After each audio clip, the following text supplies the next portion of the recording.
these policies, but on the other hand, you have a different reality which don't relate to those policies. And in the middle of that, you've got the institutions that are incapable of taking you from policy to the future. Thank you.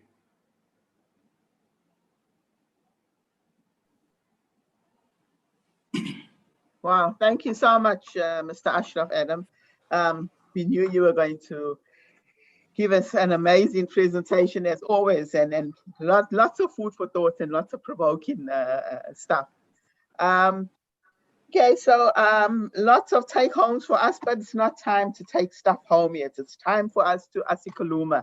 It's time for us to talk. It's time for us to challenge one another. It's time for us to grow. It's time for us to learn in this room. And I think that's what we're going to use the space for now. So we have Mr. Ashraf Adam in front of us, and we have so many others in the room who will be able to also learn and grow together. And I'm going to open up for discussion, for hands, for Mr. Ashraf Adams, and for questions of clarity or questions of challenging him. So I open up the floor now for yes, hands. please challenge me. Please challenge me. I know you love that. So, can we see some hands, please? That was mine, Genevieve. So I don't actually want to challenge Mr. Adam, but he raised an important point whereby he mentioned that spatial development that has been in place for such a long time is not being implemented. It becomes a problem in society that needs to be addressed. So looking at the way the city plans and looking at the way that the city has so many spatial plans in place and limited implementation, it's one of those challenges where you ask yourself as a planner, what change are you creating in the environment that you work in and where you contribute towards changing people's lives?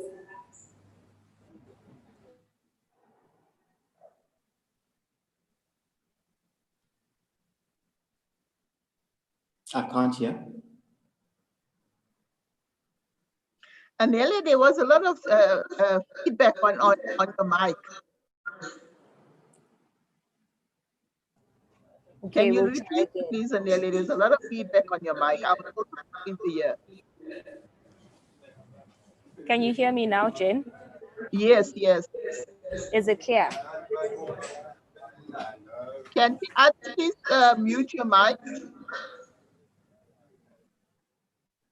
Thank you. Thanks, Anele.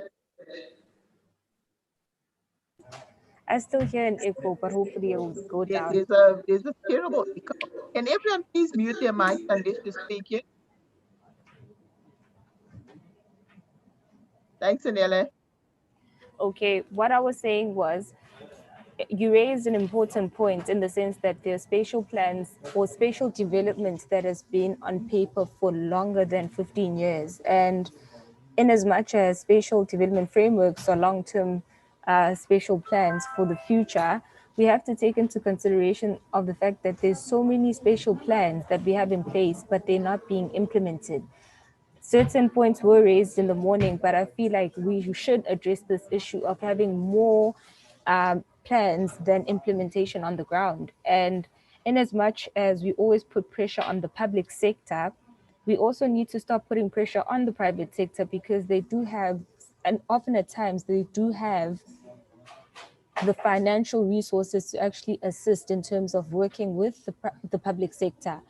The public sector, when it comes to planning per se, has very limited budgets, and you'd find that implementation has several challenges, like Leica mentioned in the morning, be it institutional, political, social, economic, or other factors that contribute towards it. So what's your take on the fact that we have so many plans but limited implementation, feeding off from what Leica presented in the morning? Yeah, I would have loved to have debated with Reka. I listened to a presentation, and I basically have a view that says that if policy and plans are not located within the realm of the law, such as the Constitution, the legislation around planning and local government and so forth, then those plans and policies are actually of very little value. And the reason I make the point, and I'll give you an example. A few weeks ago, I participated in a meeting where people were discussing how to enhance democratic participation in local government. And all these people who were saying all these great things about how government should make more of an effort to improve democracy, when I asked them, there were 3 people on the panel, how many of you have actually attended a public meeting called by your municipality in your area, in your ward, to discuss development in your ward? And none of them did. So part of the problem with policy is that there are people who are making policy who are not aware of what the law allows. So you're layering new things on what is already there in terms of what it has to be done. That's the first thing. The second thing with policy is that you have, and I can speak mainly for South Africa and a little bit of my knowledge of other parts of the world, you have local government where the rubber hits the road that is fundamentally emaciated from a capacity point of view. And the moment you expect an institution to deliver on something without understanding the capacity of that institution to deliver, then your policy is going to fail. And that's been the problem with spatial planning around the world, actually, because they've all been the same, they've been generic, and that generic stuff was meant to be applied to local contexts. In those local contexts, the spatial outline and the spatial structure are different, which don't support the theories of transit-oriented development. But more importantly, you've got local government that is completely unable to engage in taking the idea to a reality for 2 reasons. One, for reasons I explained earlier, they can't even fix potholes. They can't build parks. They're not looking after old people in clinics and so forth. Schools are in disrepair and disarray. So that's the one thing. The link to that is just simply the way institutions are designed. Institutions are designed based on performance management systems. Those performance management systems are about individual performance, not institution. Well, you are supposed to impact on the institutional performance, but the institutional performance is not measured in terms of the impact you've made. What change do you bring to a community? And so it's a combination of all that leads to a situation where you have all these plans and policies, but in reality, you're making no progress. And because you're making no progress, while the rest of life goes ahead, we're actually going backward. And so that's my response to the idea of policy versus implementation.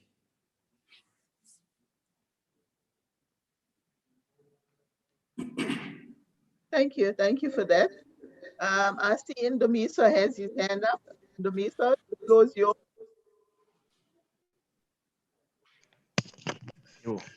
Thank you very much.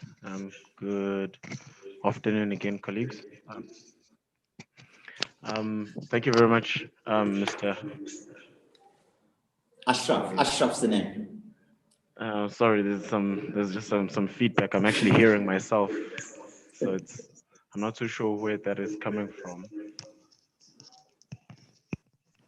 But yes, thank you very much. Yeah, this is one of the biggest problems that we have and that we face here at local governments in terms of plans that are made. Sometimes you'd find that plans are made with funding that comes from. I'm sorry, I can't continue. There's something I'm not too sure where it's coming from. Kurt, will you be able to? I don't know. Is it a technical problem? Because we all keep experiencing this at this feedback. Okay, I'll try and mute all other microphones. Thank you.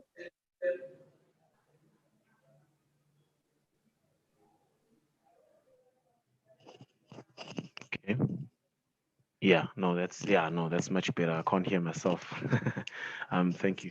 So yeah, as I was trying to say, Uguti, one of those biggest problems is the fact, Uguti, when sometimes you might find that local governments will get funding from outside of the country, or from Europe or the European Union, the AU, and funders and donors of that nature. So they come with their own sort of set of requests and demands and what they're looking for in terms of the funding that they give you, so in the end of the day, you find that local government can't then tailor whatever that funding and that project that comes with that funding is, in order to make sure that it is tailored for the local communities and the local governments.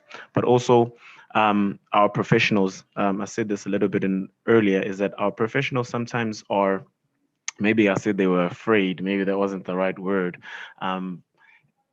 We don't engage enough with local communities. I remember, I was in a seminar a few years ago when we're actually face to face with people back then, where they were talking about transportation. And you're finding, like, for example, here in Durban, there's that new link between Pinetown and the north, KwaMashu, that transport corridor for the new BRTs, that you found most of the people in the areas didn't even know what that was for. They just thought, oh, okay, now there's a link between the north and the west with the new bridge that comes through Clermont. However, there's even more to that, in terms of the connections that are being made and the transportation that is put in there. So sometimes our plans are dictated by who is giving us the money, which is another problem, which then requires sort of the powers that be, who then accept these funding and this donors, to say, okay, no, we do need to involve our local people, and this is maybe how we can involve the local people, because that's sort of missing. Like, even during our day-to-day lives, we find that we understand, participation funds are low and limited.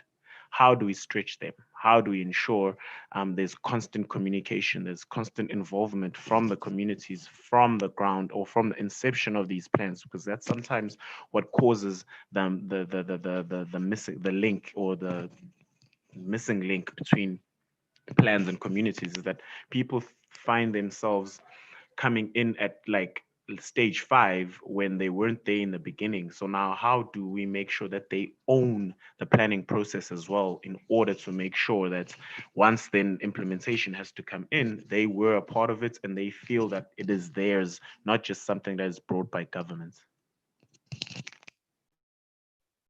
Thank you so much, Ndumiso. I think a question that lots of us would have loved to have asked, especially myself.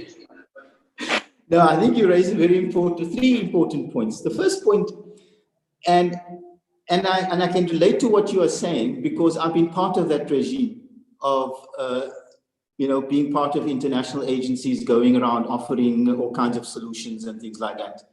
And it's actually as a result of that experience and my experience now that I've come to question the value of that.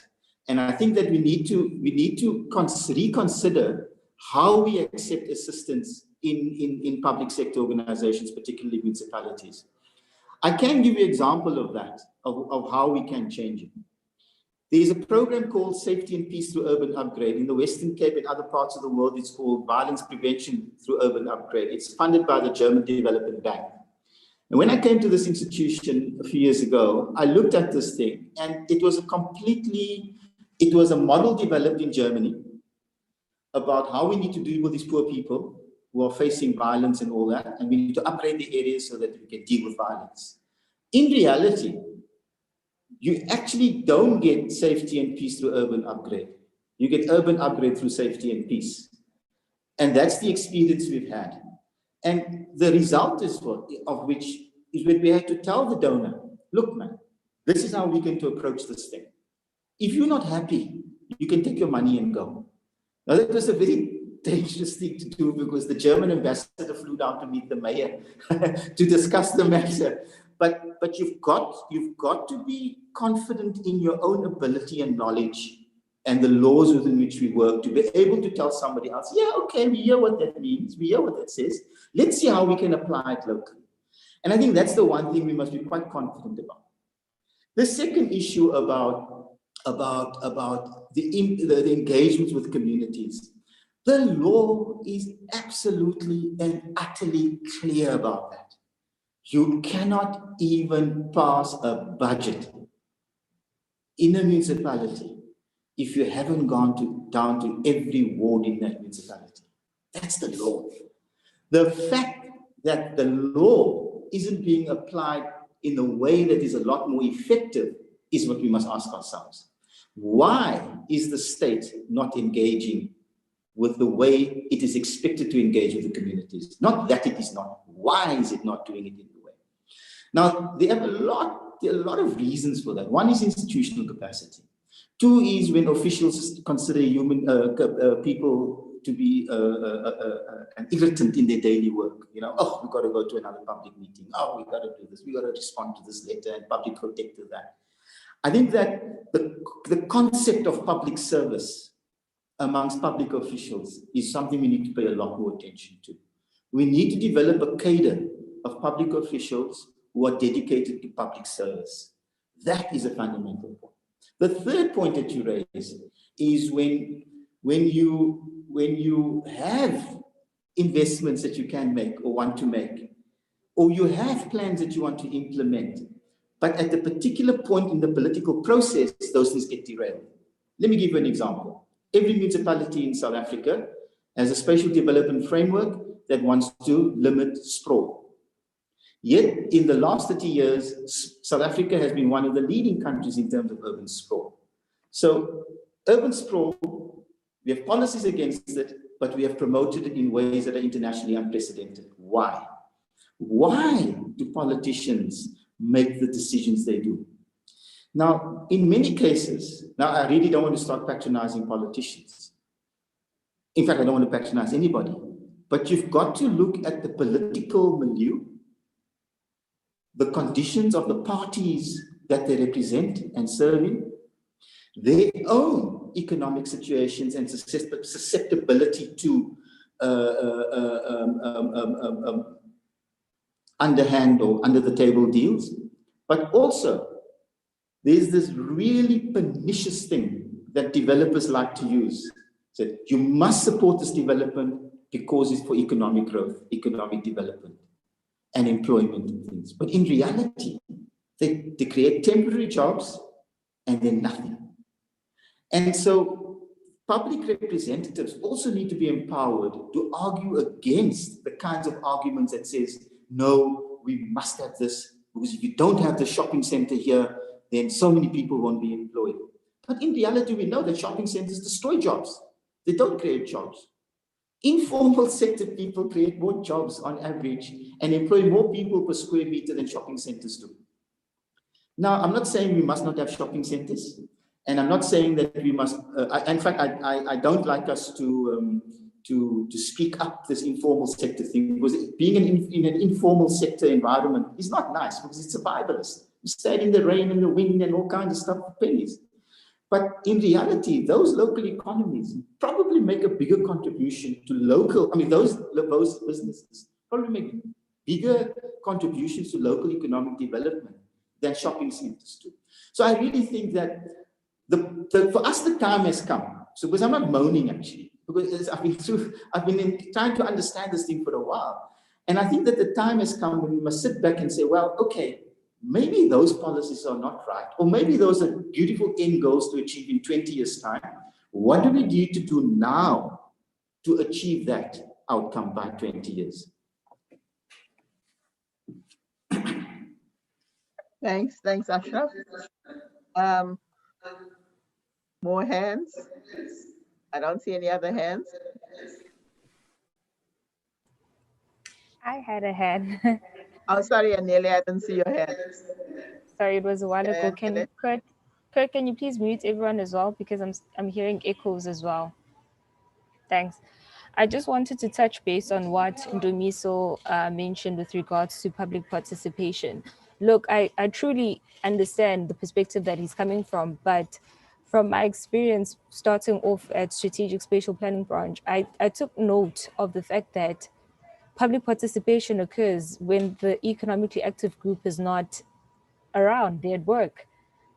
I was going for an open day whereby we were participating with residents, but you'd find that people who were supposed to contribute towards the spatial development framework, those who wanted to be aligned with the economic systems and also contribute towards the spatial development framework, were not.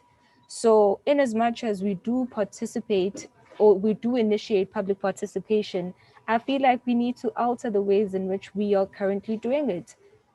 There are so many ways. In the morning, people mention budget constraints and other issues, but we need to, at this phase, especially with everything going on around the world, things going digital, things going in your space and being efficient for each and every individual, we need to start strategizing around how we initiate and how we engage with the general public. We need to look into how do we have people share their views and share their voices on social media. We need to use other platforms whereby we make documents easier for people to interpret. A lot of the times, even during public participation, you'd find that people are not engaging as much. They'll be there, but they're not engaging because we use so many planning jargons that they don't even understand. And that's the point I was trying to make, that we can't do this as a tick box method anymore. People are becoming very much aware, like we saw in the morning with Mr. Frank's presentation. One person was empowered with knowledge on how to identify things that were going on around her space, and she started using coding, using color to just depict what is actually going on that specific map that she was given. So many people have, I know a program whereby Dr. Sutherland's ran a program where she was asking people in the informal sector for people to identify where they actually are. And she trained them on how to use software and how to actually start engaging with the things that she was doing research on. So with public participation, yes, there are certain fears that public officials have, especially with the political promises that are put in place. But we also need to look at other alternatives that could actually work on the ground, that could benefit us so that we can start shaping context-driven planning instead of regurgitating the same thing. Yeah, yeah, I agree with you. And if I could just give you two examples of what we've been trying to do here at the Mandela Bay Development Agency. Firstly, any engagement with us on any of our virtual platforms costs you no data. We absorb those data costs somehow. I don't know how the technology works, but we pay for the data. So that makes a big difference. And we've had, using that methodology during this COVID period, better participation and engagement of our various platforms, as well as physical meeting, all together. And we've had much better engagements around the issues we were going to the communities with. And so I think you're right. We must find ways in which technologies become the tools in which we execute our responsibilities. The second idea, and this is about planning and implementation and making what we are saying resonate with the communities with which we work. We are working in the oldest township in the city. It's called New Brighton. And we are working at the general levels of development. So it's spatial change, it's economic change, it's investing in arts and culture, youth, and all that other kind of stuff. So the approach to urban renewal we are using in that township is different to an approach we're using in another township. And that's the other point. You must be specific to the area. Not every township is the same. You must be specific to the context in which you're operating. So in New Brighton, our urban renewal plan for New Brighton is based on arts and culture and youth, and the development of youth in the programs of arts and culture, and then expanding that. And so far, it's been relatively successful. So you must find something that resonates within that community and build on that, rather than what we normally do as planners. We're so good at that. We go there and say, oh, look at these great pictures we're going to do for you. I think therein lies the problem. We must spend a lot more time. I despise the term co-creating because I think it's just another faddish term, but we must spend time in those communities to do that kind of work. It is hard work. I'll tell you, this area I'm talking about now, New Brighton. In 2017, our engineer, one of our staff members, who we were building a new road, community participation, everything was done. We were starting out to build a new road. Our staff member was held up at gunpoint. A year and a half later, when we delivered that road, he was a hero in that community. It's the same thing in some of the other areas in which you work. In fact, we have a psychologist on standby for our staff, because the work of development and development communication and community participation is not easy. It is really not easy. It is hard because everybody wants a slice of the pie, because everybody wants to advance themselves materially in some way or the other. And the state can only do so much. And so we must accept that there are real difficulties. We've had a staff member killed. I've been held up as hostage in meetings in another municipality I've worked in. I've been threatened with my life, but you've, and this is the point about public service. If you accept this work as public service, it comes with a lot of risks. And as the public sector, we must recognize those risks and protect and prepare and support our staff in doing that. Because if you don't, you're simply repeating this thing. Because the staff want to do the work they do, but if they are not protected psychologically, physically, emotionally, then we are not going to achieve the outcomes we want. So I think that those are very important points that you've raised.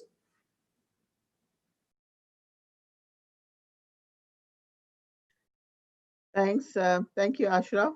Ndumiso, I see your hand still up. Is that a new hand, or did you forget to take your hand down? That's a new hand. Okay, thanks. Go for it, Ndumiso. Thank you. Thank you very much, colleagues. This is a very, very interesting topic, especially because it's so much in line with the work that I do here at the eThekwini Human Settlements. Thank you very much. I'll just begin here with some of the things that Ashraf raised. Some developments, we need to really look at them properly and scrutinize them. He mentioned shopping malls and shopping centers and some retail as well. It's always flagged and it's raised as bringing economic activity, but then for whom really? Because generally the people that might be using that space, for example, the informal traders generally, or informal businesses, it could be carpentry, it could be anything that are using a specific space that then is taken over by sort of a big shopping development, for example. Those people generally aren't a part of the management, aren't a part of the ownership, which they were when they were still considered as informal in a way. So then how do we ensure that once a development like that comes in, it does not take away the ownership and the entrepreneurship that these people have started? Because as Mr. Ashraf raised, is that these people create so much value into the economy, especially the local economy, because generally when they employ people, they employ local people, they use local suppliers, they use local sort of labor and services, which makes the funds and the money rotates within that local economy and raising that economy, instead of something that will come that is big, that will only benefit people that are coming in to just invest in that community, for example. Then you mentioned something about public officials. I mentioned a little bit in the chat there that sometimes as officials, we're all professionals. We all have our qualifications, but then we use that at times as sort of a barrier that stops us from connecting to the people, and it stops us from viewing ourselves as servants. For example, you are a public servant, especially when you are in a local government context or in any sphere of government. And we forget that, and we think, okay, now I'm qualified, I'm a master's, I'm a degree holder, and I forget, no, I am a servant first, therefore I should be looking to serve and assist the people. We must always be patient with people. That's something that I'm learning each and every day, especially in the informal settlement space that I'm in, is that people are willing to learn, but generally you are coming into a space where someone has been promised things for years. Someone has been looking for assistance, but they have been knocking on doors, but no one is telling them, especially where they can go and to receive certain assistance. I mean, you even mentioned the part of being threatened. We've been held up in meetings by community members, but it's not necessarily that they are violent for no reason, but they have been waiting for someone who's going to come and speak to them. That's why sometimes I mention that participation might not necessarily be a results driven, but the fact that you're listening, that you're there and you're listening to them, it goes a long way to communities. We have people, Tina, when we visit, they're like, this is the first time I'm seeing a municipal vehicle in my community, and that is a huge step forward for them. And then you get most of the things that Anele raised. Thank you very much. Those are great points. We understand the fact that sometimes we don't control when we can have meetings.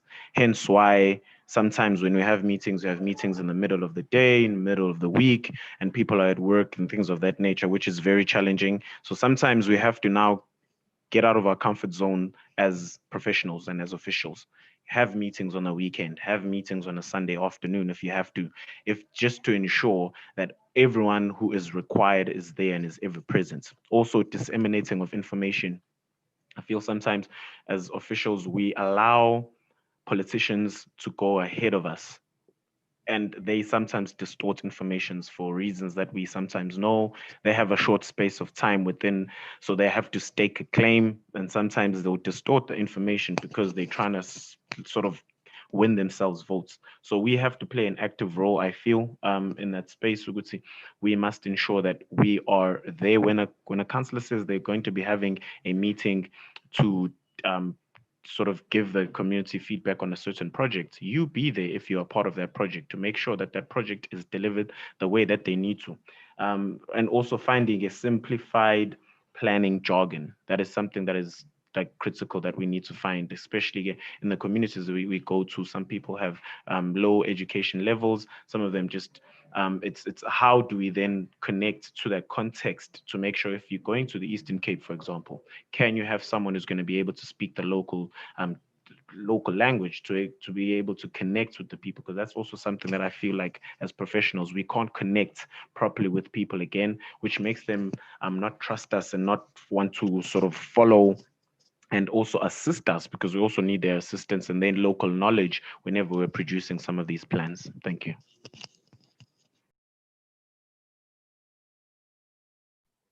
Thank you, Ndumiso.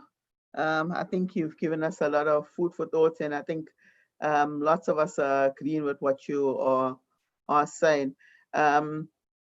I see a lot of comments coming up, and one of the things, Ndumiso, you spoke about local language, but I think it's also being able to communicate in the local language of the area. But as a comment has just come up, that it's also to get people to trust you is to walk the talk. And not just talk the talk. So to go there and have a meeting and to implement. And I see one of the comments that's come up is that some communities, you keep meeting with us, but we're not getting any action from it. So it causes frustrations also. Ashraf, I can see you want to. Yeah, you know,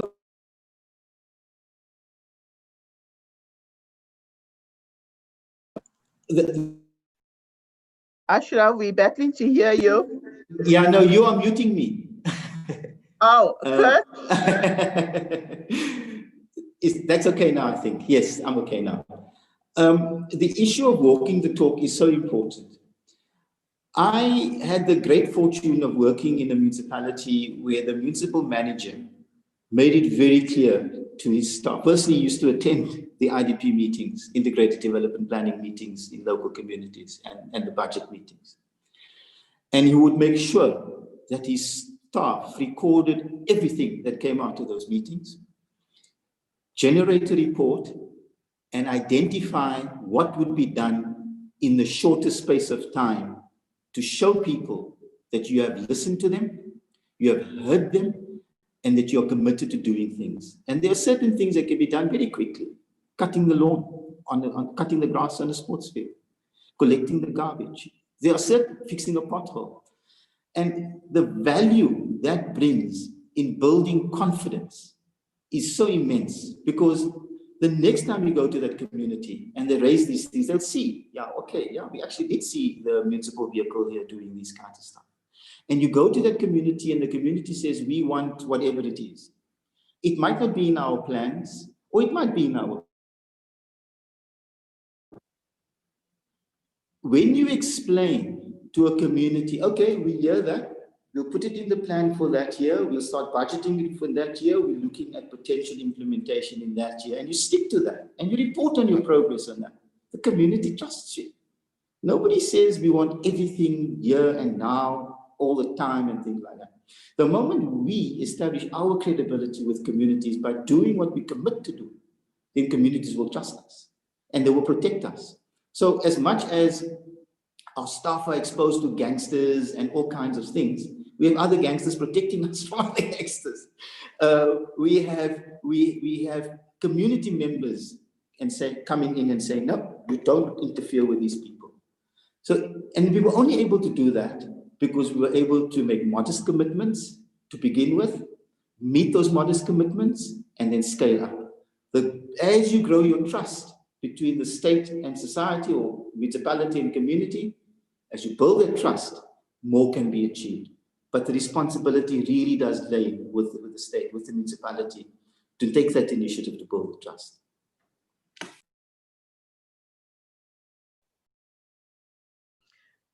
Thanks, Ashraf. More hands, please, more discussion. I don't see any other hands. Come on, man, somebody has to disagree with me. I love it when people disagree with me, because then I learn. But how can you disagree if you're hitting the right points? I see a hand by Cathy. Okay, Cathy, the floor is yours. Cathy Ferguson. Okay. So Ashraf, how would you respond to, in some big municipalities, you've got lots of different silos, all doing their own thing. And we're dealing with one at the moment where we've gone into a community and they've just said, we don't want to talk to you anymore.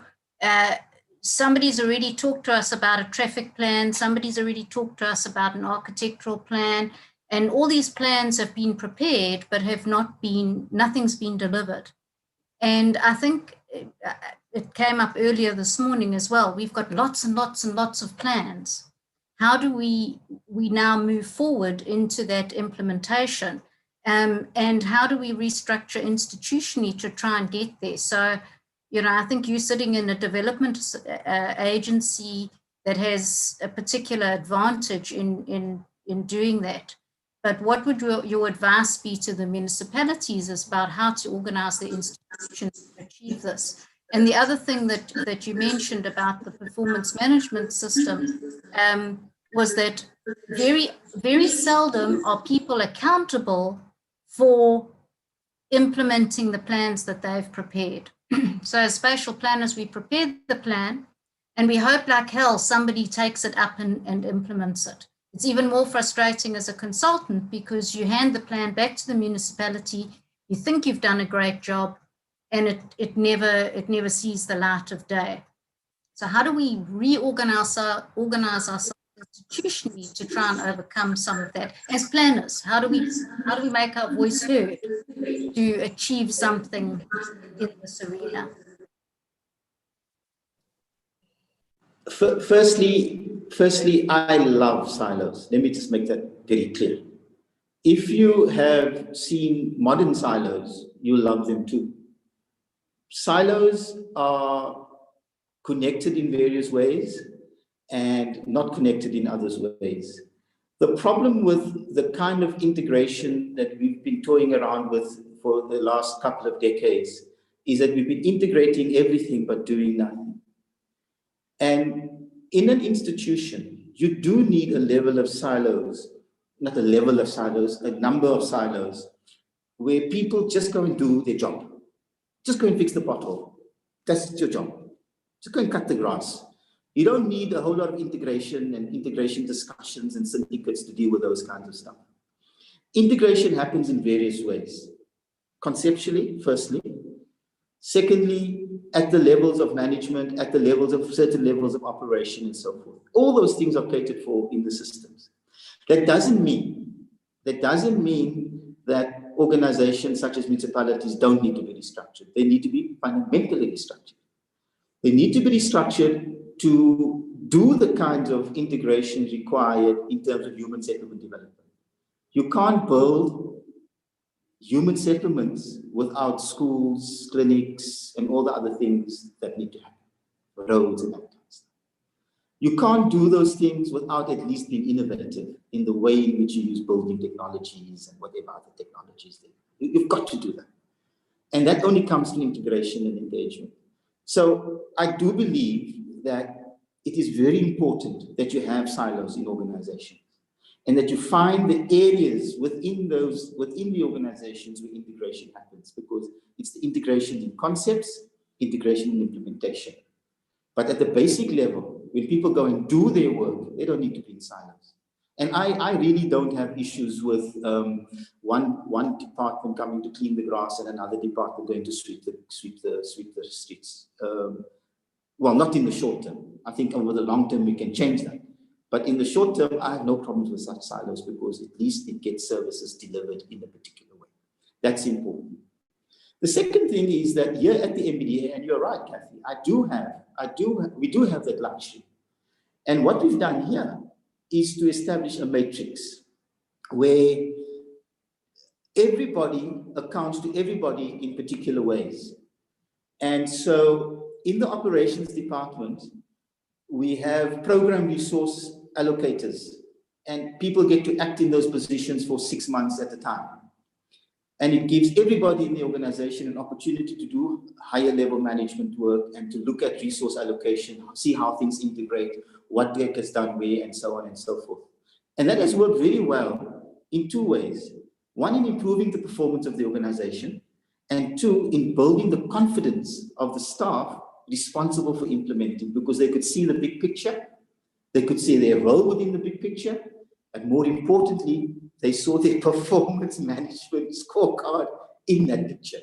In other words, you must draw up a scorecard, a performance system that recognizes the impact you want to make.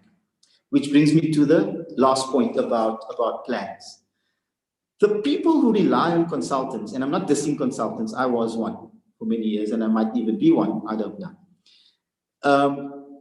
The people who rely on consultants in municipalities are often just doing it because they need a plan, or they need a policy, or they need this, or they need that for their performance scorecards. They have no way in which to implement that for two reasons. One, often the policy, I'm not saying, Cathy, your policies or your work is acontextual, but often the work bears little resemblance to the needs of that municipality or communities within that municipality. The second problem is that, and therefore it's unimplementable. The second problem is that if you unpack the implications of that policy on organizational design, it becomes a very difficult thing to do. To change organizational design in the public sector, particularly municipalities, is at least a 6 to 8 month process if there are no objections. You have to deal with the trade unions, you have to engage with the trade unions, you have to engage with your staff, you have to look at job descriptions, you have to look at categories of areas, you have to deal with the fears and anxieties of possible retrenchments, even though you give people the assurance, we're not here to retrench, we will use you here to the best of your ability. Which brings me to the other point. You've got to find ways within the organization as a leader to bring out the best in people. And the way we bring out the best in people is to get them to do what they want to do. Because development is anything and everything. And if there's a logic to what the team here wants to do, my job is to unblock the things for them. Because I know they're enthusiastic about it. I know the way they're approaching it. I know what impacts they want to make. And if they are successful, it will be significantly successful. So you've got to allow people in the organization to grow to their potential in the broader field of development, whether it's spatial planning, whether it is economic development, whether it is arts and development, whether it is, we have an arts and culture person here, a manager for that. who's just completed his BCom degree, but is an artist. We have a educational psychologist here. She deals with psychosocial issues. We have an engineer. We have a quantity surveyor. So we have groups of people. In fact, we've got one person who's a criminologist, and she's the best, and she takes no nonsense from anybody. And the impact she has had in working in urban renewal areas has been exceptional, because she knows the law, she's streetwise, she's savvy, and she's able to work with everybody else. So everybody here is forced to work together and separately in different ways at different times. You've got to let that happen in organization, which brings me to a comment I want to make. We must separate management from leadership. Not every manager is a leader, and not every leader is a manager. I think I'm a better leader than I'm a manager. I've worked with people who are better managers than they are leaders, and you complement each other. So you've got to find the combinations of leadership and management and get them together, because through that is where you're going to get the other things cascade. Thank you, Ashraf. We have another hand, Yash Miller. Thanks, Program Director. Okay, Ashraf, my input here stems more from an educational perspective. I think one thing in common here across whatever discussion we're having is that we are all planners, right? And we all go into the tertiary sector, or tertiary education rather, with the same sort of mindset, where we feel that our purpose of the whole thing is to basically promote structural reform, correct the spatial injustices of the past and everything else. Fast forward, your degree is done, you go into work, and you then exposed to the harsh reality that we may actually not correct all the problems that we have in our work span or even in our lifespan.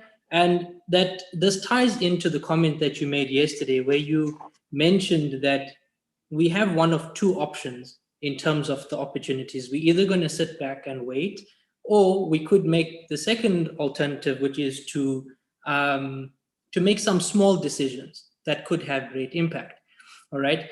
And my input here stems around these small decisions, and it ties in with the education part of things, right? So understandably, for reform to happen, there has to be a change in thinking, all right?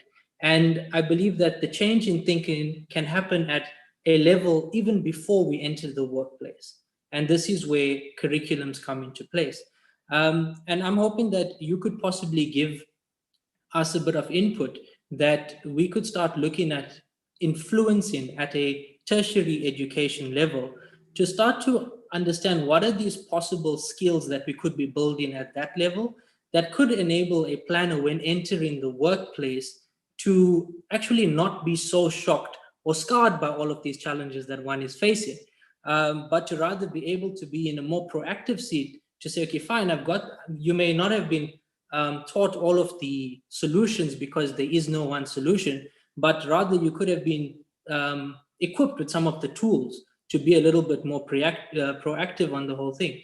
So yeah, so I'm just hoping we could have a little bit of a discussion around what some of these tools are that we could introduce at that incremental level that could have an astounding impact on the profession going forward. You were determined to stump me. I think that I personally have a problem with planning education at the tertiary level in many of the South African institutions. I think that the fixation on the structure of space rather than the opportunities of space and spatial structure in the context of urban planning and urban development is something that we must review. There's too much focus on designing space instead of engaging in space, firstly. And that, as you said, must happen in smaller ways. I'm a big follower of massive small, the concept called massive small, run by I forget his name now. Campbell, I forget his first name. The what massive small is saying that you can have all these big ideas, and you must have big ideas. You can't be in the metropolitan space and not have ideas for the metropolitan space. But metropolitan spaces are made up of a number of smaller spaces.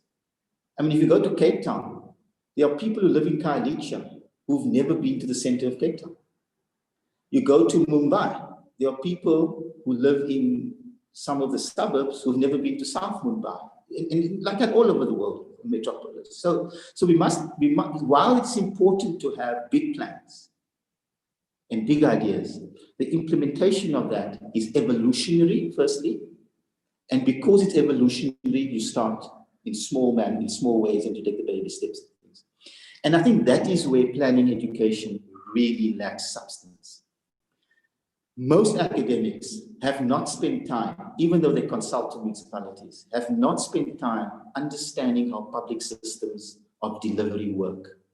Now, if you understand how public systems of delivery work, then you can incorporate that into your education.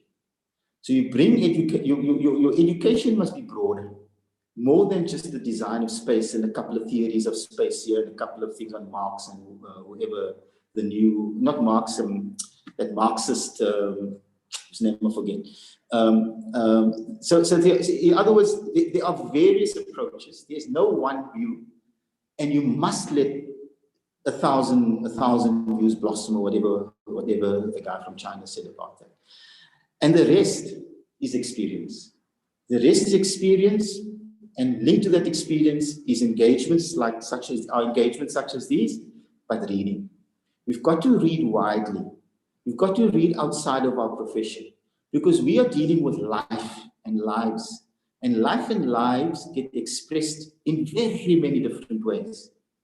Why, for example, do township infrastructure get destroyed in the way they do the moment they are built? No, it requires some engagement, because you don't want to spend money on something that's going to be destroyed. You've got to keep an open mind on why are people violent? What's the history of violence? Because human beings are not naturally violent. So people are not naturally thieves either. Why are people stripping things? How is it affecting our planning when these things happen? So I think that you've got to keep an open mind.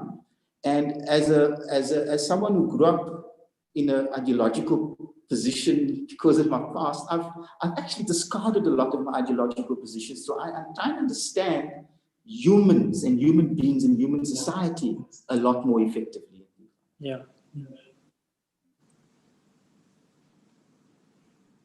Thank you so much. Wow, we're having such rich discussion. There's so many interesting viewpoints coming through. Ndumiso, your hand is up again. Go for it, my brother. You're on the floor.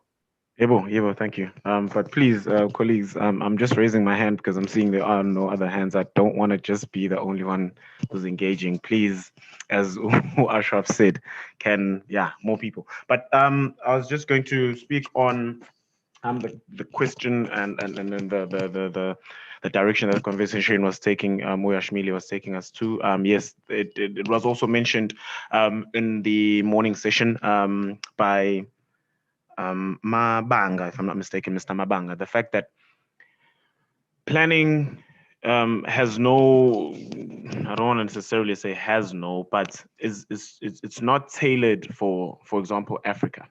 We have no planning curricula, or I'm not too sure how to put it, that is specifically focused on African problems and the way that African people live and engage with space and land and each other, I think, as well. So there's a fundamental need for universities to actually look at their curricula and see if it's really going to assist us. As you, Ashmili, said, we have gone through university. Maybe, yes, I'm fortunate that I went to a university of technology where there was also a lot of practical work being done. And because I didn't study a very long time ago, there were also examples of upgrading for informal settlements, for example, that are coming up and that are changing how now we engage with informal settlements, how we engage with people that have been previously outside of the planning framework, because that is one of the other issues that we have, is that our planning, once you come into the space, you have legislation, you have policy, you have schemes, you have this that say this is how you must plan and this is how you must do planning. But planning, as the word, it's something that needs to be done. It's not something that you talk about. It's not something that you just write about, because that's also something I think Ashraf mentioned, is that sometimes you have so many people that are planning behind a desktop, and you have planned a whole project behind a desktop, but you have not been to that place or to that area to actually understand how does it look, what is the feel. Like participation also, I think someone mentioned that it's not just you going there and speaking and then getting whatever you're getting and then you're gone. That is not participation. You need to understand the people that you are going to be planning with, and that you're going to be creating whatever designs, whatever plans, whatever you want, development that you want to see with them. So it's one of the most important things, I think, Ashmili, thank you for raising that, because we need Afrocentric planning, Afrocentric views and understanding and literature. Thank you. Yeah. Can I just respond to that by saying, I would encourage all of you to go to YouTube and type in Mahmoud Mamdani, TB Davy lecture at UCT, where he deals with precisely this point of our preponderance, particularly in planning schools, to take ideas from European and American contexts. Yet, if you look at pre-colonial Africa, there were cities larger than some of the cities in Europe, and they were actively destroyed by colonial conquest. Yes, sir. Yes, sir. So planning and intellectual thought is not a new thing in Africa or Asia or South America. All over the world, for thousands and thousands and thousands of years, there existed cities. The dominance of a particular view of planning and development comes from Europe, comes from America, particularly post-war. Now, I think, and this is the mistake we've made in large parts of post-colonial societies, if I can get a bit theoretical since you are now academics there, the large issue of post-colonial development has been the emulation of European and American models of development, in the absence of what it means to have urban planning in the context of us being who we are. Now, I might be African, I'm probably of Indian descent. I have particular views and things of life, but I call myself South African. But I'm not an African person who's born and brought up in a township.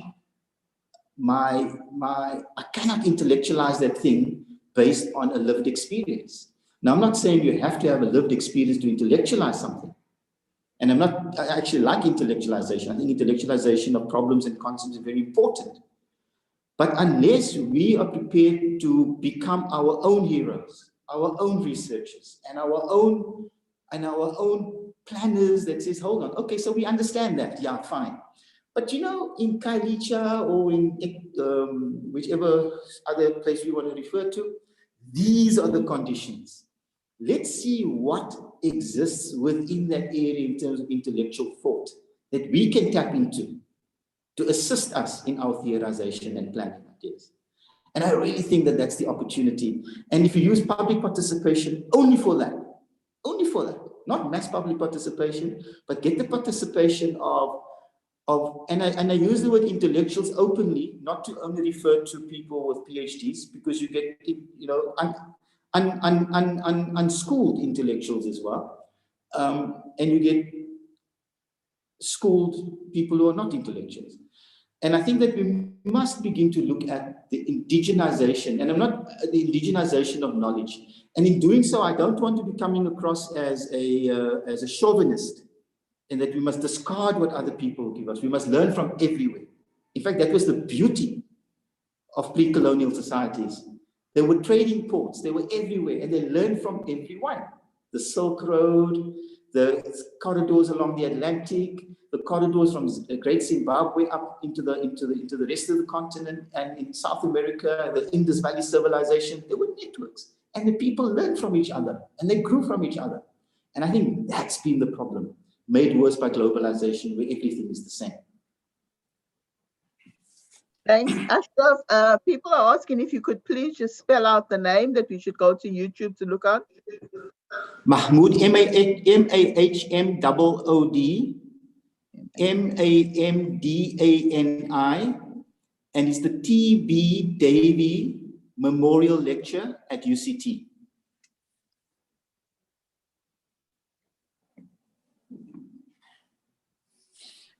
Okay, thank you. Anele, your hand is up. I think this will be the last hand before we go back to plenary. Thanks, Anele. Thank you, Genevieve.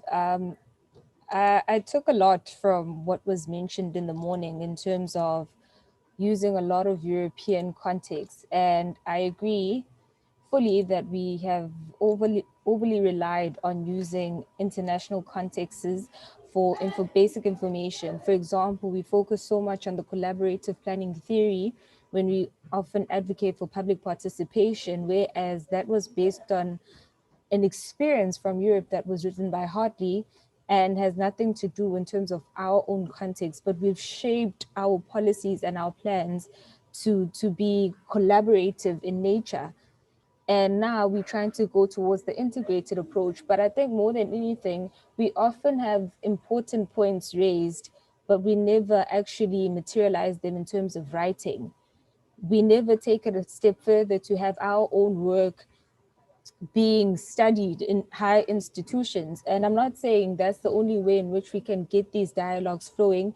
This is one of the ways in which we are getting the conversation to flow. But I think more than anything, we need Afrocentric literature that will actually guide us in terms of how we plan, people's experiences, people's knowledge, people's skills and expertise on the given nature of the things that they want to pursue. So many people are always vocal when it comes to the land issue. It's a very sensitive topic, especially in South Africa, when you consider how last year or 2 years back, it was a political A game for everyone, whereby they were mentioning that it's the focus and that's what we should be looking into. Whereas now we're seeing it's died down because the focus has shifted.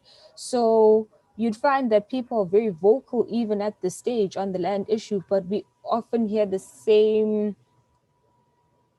tone when they're presenting their arguments, but we can never actually read up on what is stemming from all of your ideas that you're raising. What are the points that you're trying to raise? Yes, you are mentioning these things in webinars, but I'd like to read more from African scholars that want to not only pose challenges or missed opportunities or the way in which we are doing things, but we need to focus on our own way of learning. But Anele, why aren't you that African scholar? Let's not wait for African scholars. Let's not wait for other people. Let us be the scholars. Let us be the people who go there, right? Oh, great. I look forward to reading your stuff.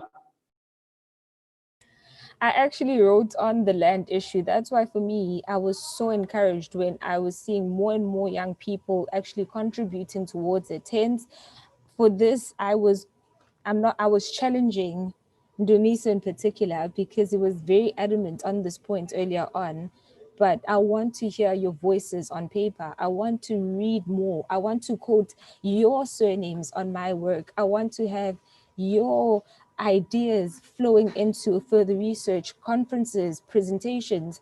We need to start doing more instead of always advocating for, always downplaying other people's work that they've done, because they were doing it for their context. Now we need to also shape our way in which we want to see change. That's the only way we can move forward. We can't always point out the downfalls and the challenges. We need to start looking for solutions within our own selves. And I'm not necessarily saying that those solutions will be adopted, but I'm just highlighting that I want to hear more, and I want to hear more argumentative tones that will contribute to a greater change from all of us. Anele, for president, can you please also just share where we could find some of your work? If you have links, please just share them here with just an email address. Thank you. Okay, because we have to go into the main plenary, the main room at this stage, I'll leave the link. You can find it on SACPlan. It was the 2019 publication that was done it was produced, or it was published in December. The title of my article is Reflections of Land Expropriation Without Compensation in Southern Africa. So it's reflections of all of those. I focused on 3 countries, Namibia, Zimbabwe, and South Africa, looking at the 3 contexts in parallel and looking at what would happen for South Africa if we had to implement. And I focused on our own policies, Spluma. But if I can find one, I'll leave it tomorrow or soon. Or I have your email, I saw it, I'll send you the link if needs be. Thank you. Thank you, everyone. And I think that's an excellent note to end on, because I was also going to challenge the way you challenge Ashraf for the younger ones in this group, and there's many younger ones in this group, as to why are we not becoming our own African scholars? And Anele just responded to that beautifully. And I think it's a challenge for the younger ones and the older ones in the group, so that in 10 years' time, we're still not looking back and we're still not saying that we need to have indigenous knowledge, that the indigenous knowledge is there. And I just want to quote what you said, Ashraf, to end of where you say, we need to become our own heroes, and we know that. So we need, Anele, great on you, you're taking action, girl, and others, we all need to follow suit. We need to have our own intellectuals. We need to indigenize knowledge. We need to use your words, to have Afrocentric knowledge. So great, and I think it's a great way to end. Thank you to everyone for your participation. I think it's been excellent. I think that throughout the seminar, we've all complained about how we haven't had enough time to discuss and debate and to share and to learn together. And I think the session ended up being so beautiful with one speaker, because we had very rich discussion. So thank you very much. We're going to ask you now to go back to the main plenary room. And we wish you a good afternoon after you back to the main plenary room now. Thank you. Thank you for having me, and goodbye, everybody.